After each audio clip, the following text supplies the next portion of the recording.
இன்று இந்தியா அருள் ஃபவுண்டேஷன் ஜெகநாதபுரம் அந்த அமைப்பை சார்ந்த இன்று தலைவர், செயலாளர்,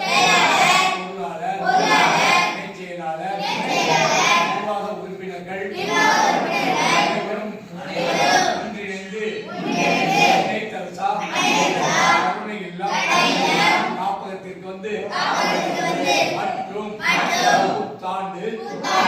முன்னிட்டு கேக்குகளும் உணவு நன்கொடையும்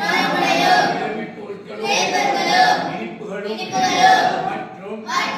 இந்த ஆண்டிற்கு உண்டான மற்றும் தினசரி நாள்காட்டி காலண்டர் அன்பளிப்பும் உதவிகளும் வழங்கிய இந்தியா அருள் ஃபவுண்டேஷன் ஜெகநாதபுரம் அவர்கள் இந்த அமைப்பு மேன்மேலையவும் மற்றும் அவரது மனித நேயம் வளர வேண்டும் என்றும் நமது கருணை இல்லம் முதியோர்கள் சார்பாக நெஞ்சார்ந்த நன்றியையும் புத்தாண்டு வாழ்த்துக்களையும் அட்வான்ஸ் பொங்கல் வாழ்த்துக்களையும் தெரிவித்துக் கொள்கிறோம். நன்மைகள் செய்வோம், நல்லவை நடக்கட்டும்.